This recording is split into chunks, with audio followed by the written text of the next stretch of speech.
Daddy. If you like what you see, comment and subscribe. Sipping on a 40.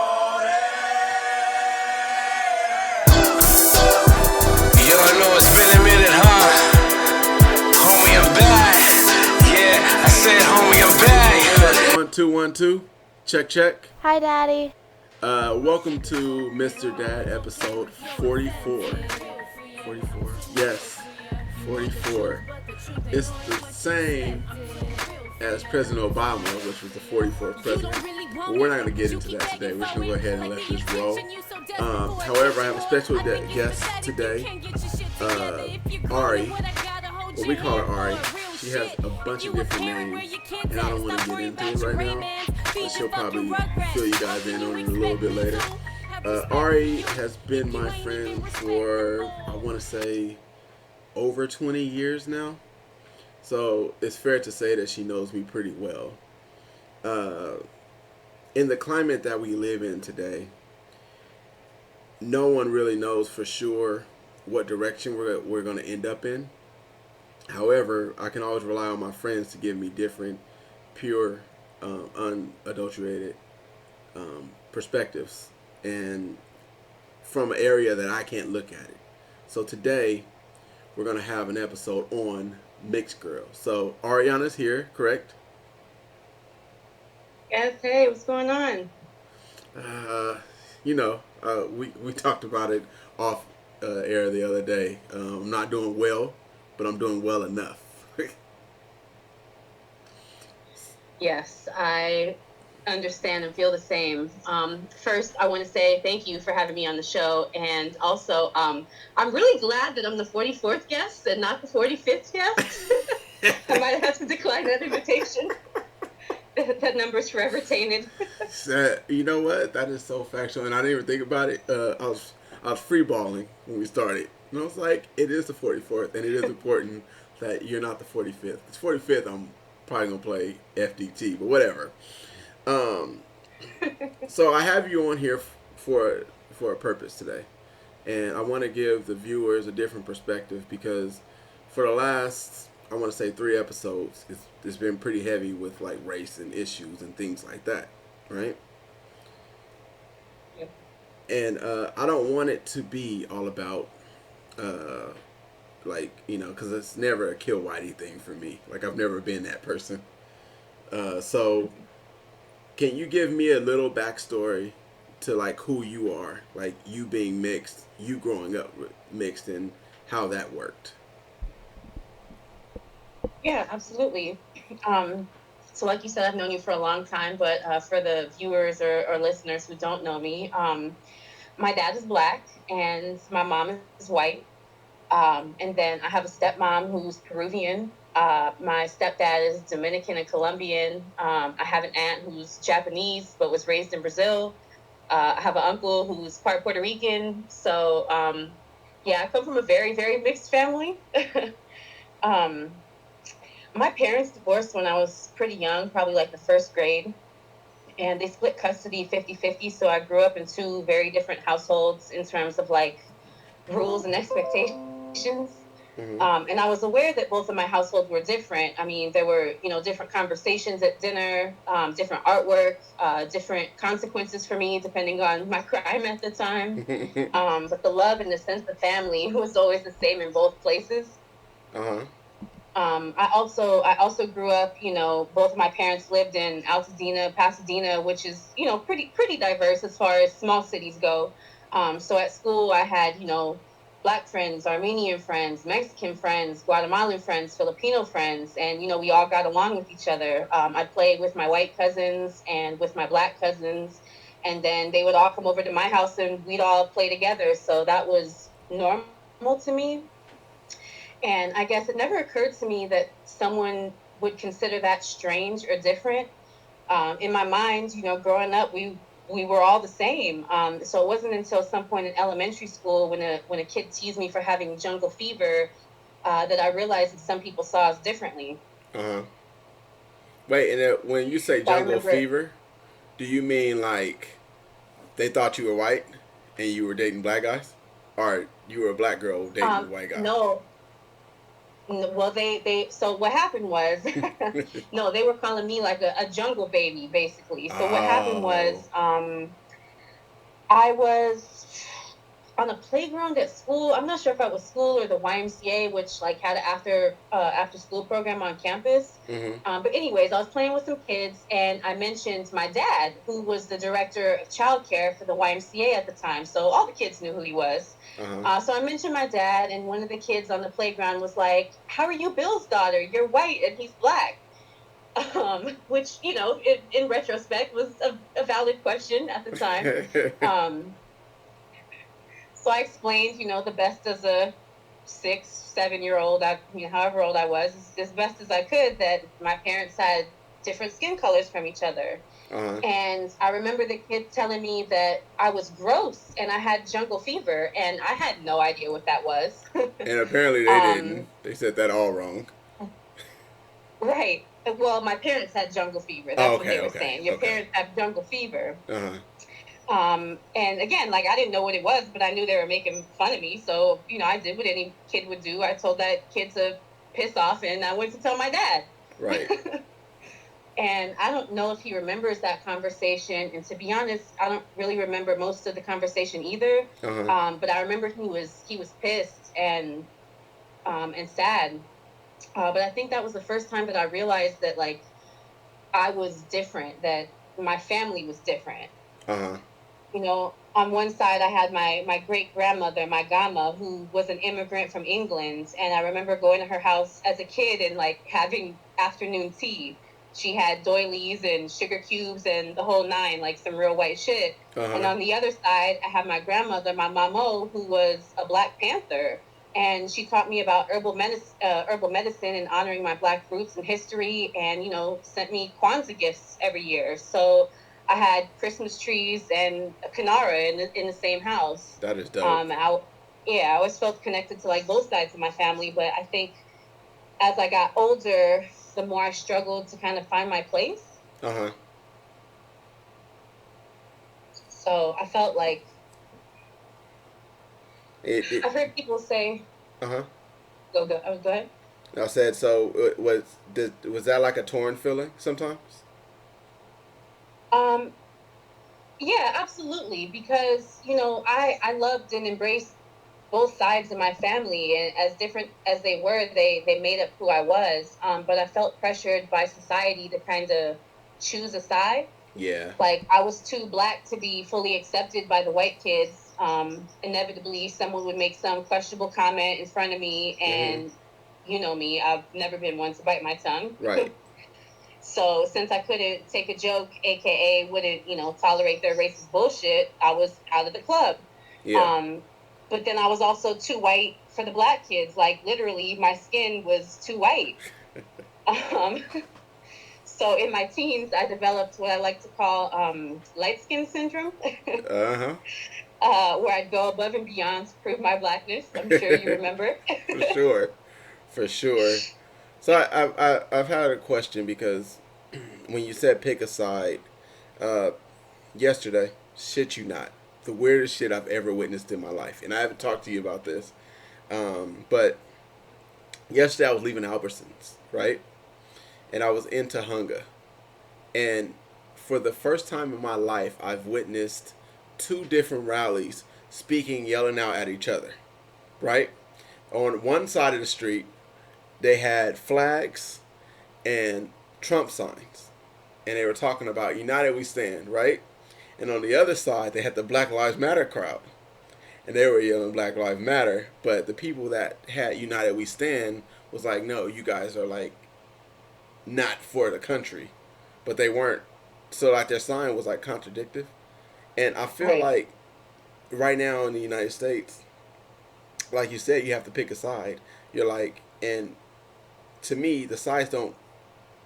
They're not congruent. Like, there's no way that you can tell me that if I'm not patriotic, I'm not patriotic if I don't care for Black lives. You get what I'm saying? Yeah, absolutely. That whole argument is flawed. I think that there are a lot of people in this country who have a very deep sense of entitlement. Mm-hmm. It tends to be uh, fragile white people, males in particular.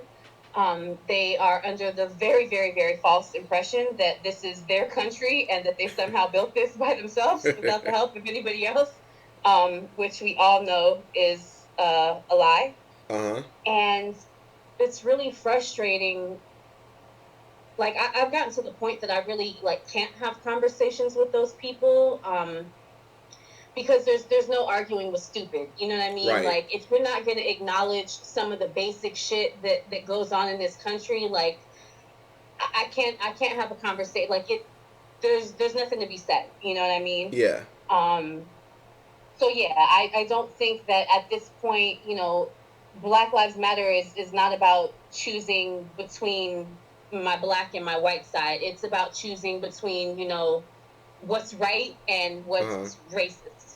Oh shit. Okay. So, giving that, talking about size and things like that, I'm gonna switch you over back to your livelihood, right? And you were talking a little bit about the lessons that your grandmas told you. Two different grandmothers. Yeah. One being a British immigrant, the other one being a Black Panther. Can you go into a little bit more detail of lessons that you were taught by your dad versus the lessons that you were taught by your mom? Yeah, absolutely. I think for the most part, my parents were on the same wavelength for a lot of basic things, like being respectful, contributing to the household and society. But their approaches were very different. Uh Um, for example, my mother would usually ask me to do things, whereas my father would tell me to do them. Sure. He was a lot more direct than my mom, but he grew up in a very different world than her. And he made sure that I knew that although we're all created equal, we often aren't treated that way. Uh huh. Um, so, for example, I remember my dad used to joke with me all the time about my white privilege.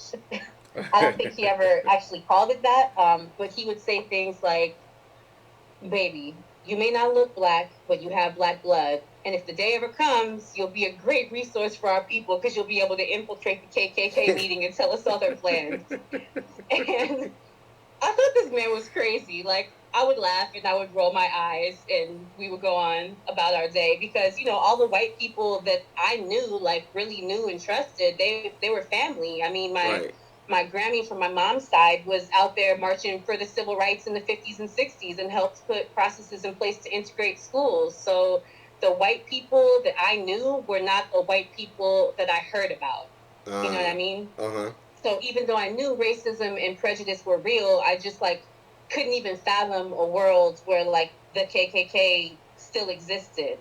Mm. Obviously, I should have listened to my dad more.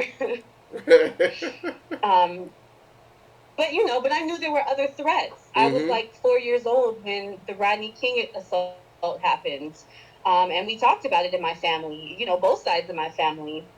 Um, so growing up, when I would talk to my mom about the police, she would tell me that, there are some bad cops, but there are good cops who will protect me if I call and need help. Uh-huh. Whereas when I talked to my dad about the police, he told me there are some good cops, but it's really hard to tell who's who. And, Mm-hmm. there was nothing he could do to protect me from the bad ones. And, this was a man that could protect me from anything. Like, he was the ultimate authority and protector in my life. So when he told me he couldn't save me from the bad cops, like, I was really shook.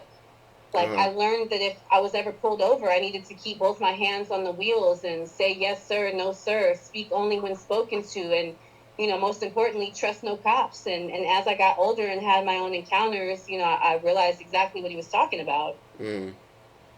Yeah, because it's funny. You probably wouldn't have gotten those if you weren't like hanging out with us as much, or like just the black community. And I know that just from knowing you, you identify more with the black community mainly because I I guess it was that period where you were proving your blackness. It was like I mean, I feel like I still huh. identify more with the Black community, Mhm. just because that was a lot of my friends and family and experience growing up, and there's such like a deep culture there. Uh huh. whereas like I identify with being white in some ways, like there's certain like things that are like white groups or situations. Like if it's too many white people, I feel uncomfortable. I Mm. feel out of place there. Like I feel like someone's about to say some like out of pocket shit and I'm gonna get uncomfortable. um Mm. I always felt like black spaces were always safer spaces for me, if Uh. that makes sense. Yeah, no, I get it. I'm of the belief that when you're around too much of anything, it's bad. But when you're around your own, there's a sense of like a community there. And Yeah. I've been in the worst of the worst neighborhoods, and I always tell people it's about 90% good, 10% bad.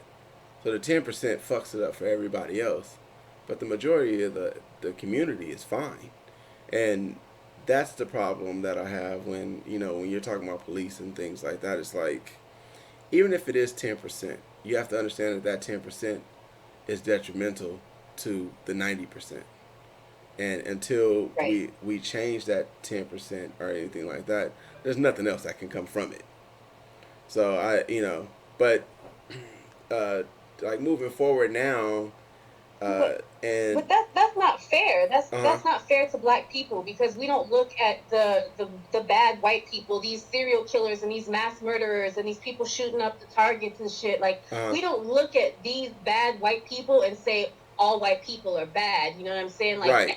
we as a overarching society, we don't do that. So why is it fair to do the same thing to black and brown communities? We're judged by the worst of us as opposed to the best of us, whereas white people tend to be judged by the best of us as opposed to the worst of us. I had that same conversation with Dale the other day, and I explained. I said because here's the thing with the black community, we've always been demonized in some way. So regardless if we're doing super good, they're always gonna look at the worst and be like that. And it's always been depicted in films. Like all the early '90s films are us being gang members. No one's shoot 'em up, bang bang, or I'm a pimp or I'm a player or anything like that because that was the things that Hollywood allowed to slip through the cracks. It wasn't until the recent times that you've gotten things outside of that. You know what I'm saying? So I'm with you. Yeah. I'm with you, and I don't understand why we have to look at things like that, and everything that African Americans do are looked through a microscope, and it's our fault, and it's painful, and it makes me angry, and but you know what? I was just thinking about this the other day. Back in the day when we were younger, they used to tell us like, "Oh yeah, no, slavery and stuff is over. Like, stop bitching." And I think that they started to make it a point for us to not voice out the things that we're doing. It's like, yeah, no, that's over. Like, why are you still crying about that? And Yeah. now it's like, this is why. You fucking assholes. Right. And Yeah. so I don't but ugh. Uh, but Yeah. it's something that we got to work on for sure. I'm with you completely. So I have another question about. I guess this puts us right into the country as a whole. Like, what do you think the next step? What do you think we're looking at? Like from your perspective. Oh,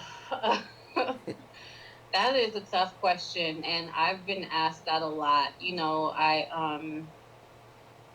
I work in tech. I work in with the exception of my team, I work Mm-hmm. in a pretty white environment, and there's a lot of rallying around this time, and I'm a little bit, you know, cynical at the moment. Mm-hmm. So, my answer may come off as such. But I feel like, I have PTSD. I've seen this before. I've seen black people get killed in the streets by cops for, again, Rodney King wasn't killed, but he was assaulted. And Uh this huh. I was 4. I'm, in my 30s now. Like it's the same shit. It hasn't changed. Mm-hmm. Um, they charge a cop, they, beat the case, they're back on the streets. I hope this time is different. It feels different, but every time feels different. Uh-huh. So I feel like I've just been, saving up my energy and waiting for the verdict. Mm. Um, and I see all these stories of these people who have never protested before, and stories about people who were, initially upset about the kneeling and now everything else is going on. They're like, oh, I get it. Like, Black Lives Matter, I get it. Mm-hmm. These stories about white women putting their bodies between cops and protesters. And like, that's great. Like, all of that's great. Better late than never. Uh-huh. Um, but part of me is like, why now? And the other part of me is like, it's great that you're doing this, but I'm not gonna. You don't get a congratulations or a cookie for doing something that's right. Like, where were you all these other times? Where were you for Oscar Grant or Tamir Rice or Philandro Castle? Eric Garner. Like, we've been dying out here, Uh-huh. and people have been so silent for so long. So, I'm glad that people are mad now. I'm glad that people are making more noise than ever, but I feel like we still got a really long way to go. Yeah, it's And go ahead. yeah, Yeah, and no. and I was just gonna say, Uh-huh. it's the same fight, that my grandparents fought, and it's frustrating. It's frustrating having to have the same fight for years and years and years. Yeah, I'm with you. I I talked about it a few episodes ago about how the cycle always seems to wrap around. Just like there's a cycle for everything, like fashion, like some years all of a sudden bell bottoms will come back out of nowhere. And I feel like Overalls are back in style. but you know, as of right now it's like being black is cool, but I felt like being black has always been cool if it's uh I guess shit, what can I say? If it's convenient. If your Right. blackness is convenient at that time, is fine. It's fun to say nigga and to walk around and have all these different to use all the verbiage and stuff that we use, but when it's time to stand up, and that's what I can respect about right now is that people are actually getting involved this time. However, like you said, like verdicts, outcomes, that's the only thing I care about at this point.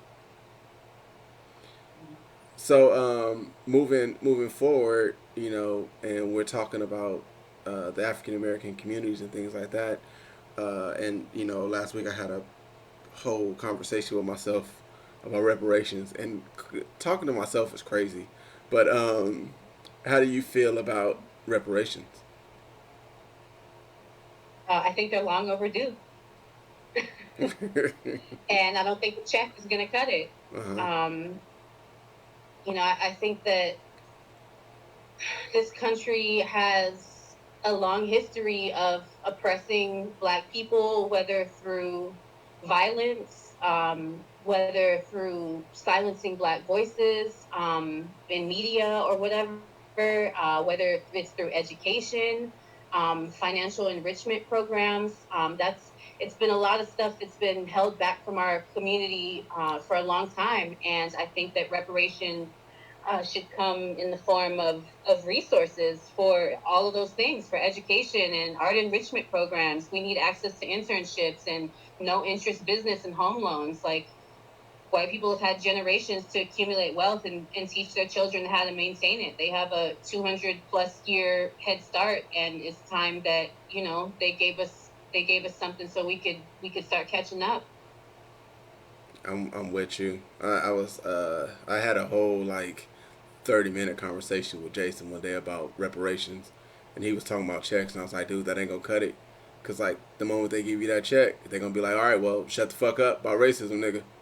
It's your money, Right, and right. that's not what we need. Uh, so I know that your dad was, he installed in you that, you needed to act a certain way with police, and I did think that it was important that we had some type of forum here where you spoke about your interactions with police and your encounters growing up. Um, yeah, luckily, my encounters with police have been pretty minimal. I can Mm-hmm. count on, two hands the number of times I've interacted with them, including the one and only time that I called them because my house was robbed, and Mm-hmm. they came and harassed me and my roommate instead of really doing anything about my house being robbed. So I have actually two great stories that paint a kind of a picture of my feelings about the police. Mm-hmm. Um, the first one, so one day I was driving home from PCC and I was by myself on the 210 doing about, 90, 95 miles an hour. I was young and dumb. Don't judge me for my recklessness. um, So I'm doing, 90 on the freeway, and I was trying to get around this car. So I cut into the carpool lane over the double yellow lines and then back out. And as I cut back out of the carpool lane, I see a cop like two lanes over from me and like two cars back. And as I see the cop, I see their lights go on. So of course they pulled me over as they probably should have because I was driving hella reckless. Mm-hmm. Um, and I was in my old ass Acura Integra, and the electric window switch had been broken for a while. So the officer comes up to the window, and I had to open my door instead of roll the window down. And he, that's a sudden movement. It had I been a different color, it might have been a different story. I might not be sitting here telling this, but because I looked the way that I looked, Mm-hmm. he asked me why I was speeding, and I made up, I think, some lie about having to go to the bathroom, and he laughed and told me, "Oh, if you crash, you're gonna pee yourself anyway, so you should slow down and get home safe." And that was it. Like, he let me go. He didn't give Wow. me a ticket. He didn't give me a lecture. Like, honestly, like I don't even really remember him checking my license and registration. He may have, but I really don't know. Damn. So I counted my blessings and took my ass home. A different time, I was in the same area. I was in Altadena with my ex, my boyfriend at the time, Uh-huh. and we went to the liquor store on Fair Oaks, a few blocks below Altadena Drive. Uh-huh. So we get back in the car, and I'm driving, and I pull out of the parking lot. I make all my signals and everything, and I saw him coming up the block, and I wasn't worried about it. So I turned up Fair Oaks, and I didn't even make it to Altadena Drive before I saw the lights go on. So they pull me over, and two cops get out of the car, and one comes to my window, and one goes to his window, and they ask us both for ID. So I give the cop my license and registration and ask him, very politely, why he pulled me over. He didn't answer me. He asked me where I was coming from and where I was going. I told him I had left the store and I was dropping off my boyfriend at home before going to work. Um, Meanwhile, I guess my boyfriend at the time didn't have his ID on him, and they were giving him a hard time about that. So they pulled him out of the car. They were like, "Well, you're over 18. You're supposed to have an ID at all times." So they asked him his name, and they pull him out of the car. And I'm like, "Yo, but like, I'm driving. Y'all haven't told me why you pulled me over, and yet you're pulling my boyfriend, who's a black man who wasn't driving the car, out of this car and asking for his information." Mm-hmm. Um, Luckily, one of my friends happened to be driving down, Veronica, she happened to be Uh-huh. driving down the street at the time. So she saw my car and pulled over and, was like, got out of her car. She's like, "Hey, Ari, are you all right? I just want to check on you. Like, text me when you get home. Make sure that let me know that everything's all right." And I think when the cop saw that interaction, it, gave him a little bit more pause about the situation. And they did eventually, let us go without any issue. But like, the fact that I could be breaking the law and not get a ticket, and then in a completely different situation could have done nothing wrong and be harassed like that because of the passenger that I had in my car, like, it just kind of like paints the picture of like who the cops are. They're not out here, in my opinion, a lot of them are not out here really looking to protect the communities that they're supposed to serve. They're out here harassing people instead. Yeah. Um,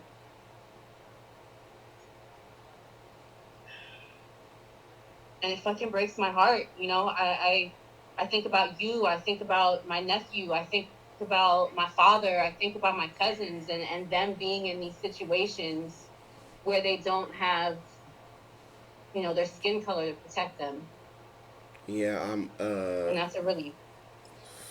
it's a fucked up reality. Um, Yeah. I've been in a car with Drew before where he just did some crazy shit in front of the cops and then it was fine. it was like it was like, dude, how did you pull that off? He was like, man, like I don't know. They just let us go, and I was like, really? And it's just it's weird to me, man. And they always say like, oh, I want to, we want to make sure whoever's in the car, but it's like, dude, I'm not even driving. Like I'm not even driving seat. Like, what do you want? Right. Why do you want everyone's ID? Like, Right. what are you running? You know? And you haven't even told me why you pulled me over to begin with. Like I'm, it's daytime. I don't have a tail light out. I've used my blinker. You know, I turned from a turning lane. Like, why? What was the reason for you pulling me over to harass me in the first place? Exactly. So, how do you feel about the N word? And I'm not talking about the one with the A at the end. I'm talking about the one with the ER. Oh, it shouldn't be used. It should be eradicated. It's ridiculous. Um, but you know, even with the A at the end, you know, my feelings have changed, or I think evolved a lot over Uh the huh. years.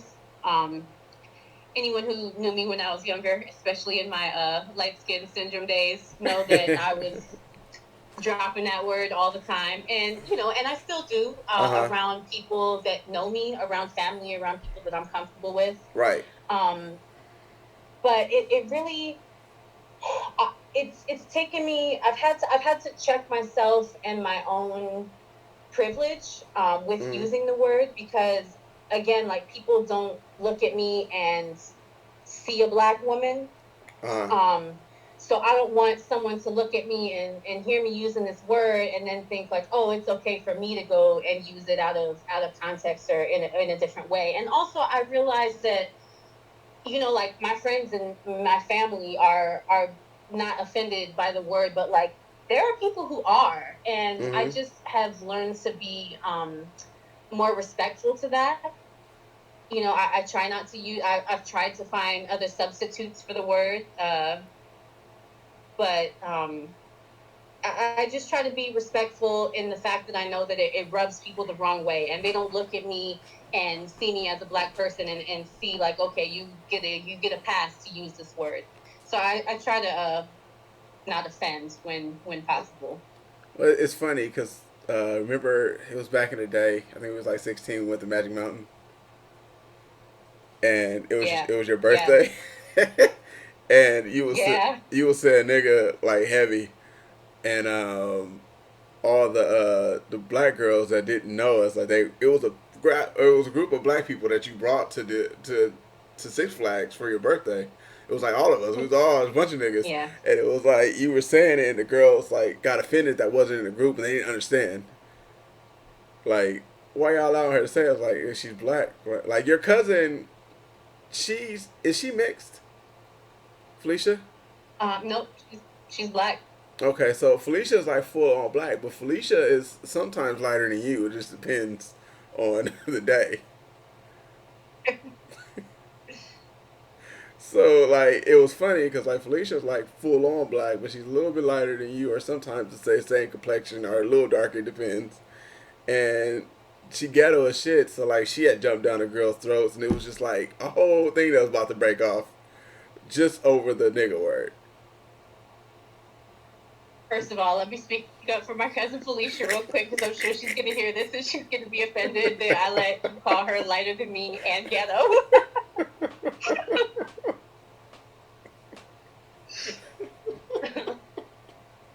But yes, I do remember that. I remember that very vividly. Yeah, they had a real problem with us, and but you know what? But that's a perfect example. Like, they look at me and they see, you know, this white girl hanging out with these black dudes, and like, you don't, just because you're by proximity, you don't get to use this word. You know what I mean? But Right. like, I don't know those girls. They don't know me. And the last thing I want to do, especially in a time like this, is like be unintentionally offensive to somebody. So I Uh, am more careful about, what I say and who I'm around. right. I um I see this thing on here, and this one's pretty heavy. But I felt like it's needed to be asked, and it's funny because you came up with this one. But did when your parents were married, right? Or when they got married or something like that, Yeah. was there a problem with like inside the family, like my black son's marrying this white woman, or my white daughter is marrying this black man? Um, Absolutely. Shit. um, my father's side of the family, his mother and his father were, again, both Black Panthers. They came Mhm. up in the time of civil rights, and my father went to, like, did African home studies in LA, and he Mm. like lived in Tanzania for a couple years to like get in touch with his roots. Mm. So when he brought home this white woman who was pregnant with his baby at the time, they, because they were pissed. Interracial marriage became legal in the United States in 1967, which was within my parents' lifetime. Like, that's crazy. It was Yeah. that recent. So it wasn't really a thing when my grandparents were growing up. Like, my paternal grandparents spent their lives fighting the white man, and my father turned around and married one. So I'm sure you can imagine the disappointment. It's the But that betrayal. being said, right. But that being said, once I was born, everything changed. They never looked at me like, a problem. Uh-huh. My skin was as white as snow, but my blood was the same as theirs, and they Uh-huh. couldn't deny it. But it took a long time for my grandfather to apologize to my father. I'm pretty sure, like, I don't want to get the story wrong, but I'm pretty sure he didn't go to the wedding, like, because he just was not about it. Um, And so yeah, it was a problem. and what's crazy about that is the divide wasn't, with your grandpa. It's just the shit that he went through in life. Is like, she was definitely your mom, and your mom was the sweetest woman ever. And I hate to say this, but in your grandfather's eyes, she was probably the white devil. Right. Yeah. And that's And when you live through that experience, it's understandable. It's understandable to feel that way. yes, yes, it is. I for one, Ari, just growing up with you and seeing like your side, your evolution and your growth over the years, I can for one say like, hey, Ari has always been like a really stand up individual. So I wanted it to pretty much be words from your mouth that people can see the idealistic person that I know, the person that has a lot of gall out here to be able to stand up for everyone. And when you are someone that is from both sides, right? You can you can kind of look at things from a different scope than us because well, I was talking about it last night with Dale and Randy and Rachel and all of them, and we were talking about how because Rachel was saying that her mom, her mom's white, her dad was black, but in her family, white people didn't really talk about race as much as black people, but black people have to talk about race all the time because that is one of the key factors that dictates our life from the beginning to the end. Our skin tone uh, allows us or doesn't allow us to get certain jobs. Our skin tone allows us or doesn't allow us to go into certain social circles, uh, get certain social wealth and things like that. So we are very cognizant of our skin tone all the time, and it's something that we talk about. Sometimes we fixate on it because it's such a big deal, and to white people it's not. It's like, huh? Yeah. It's not something they have to consider on a daily basis. and that is wild. So, with that said, is there anything else that you want to add to this flavor pot of greatness that you have displayed on the people today? I mean, I could talk for hours, but I'm sure the people got an idea of what I mean. Right, and hopefully the message is well deserved and it doesn't get scattered in the racial bias that we have to endure every single fucking day of our fucking lives. It's crazy. Absolutely. All right. So with that said, Ari, I want to thank you, and I want to let you know again that I very much appreciate you being on with me. And we got to get out of here and raise these kids.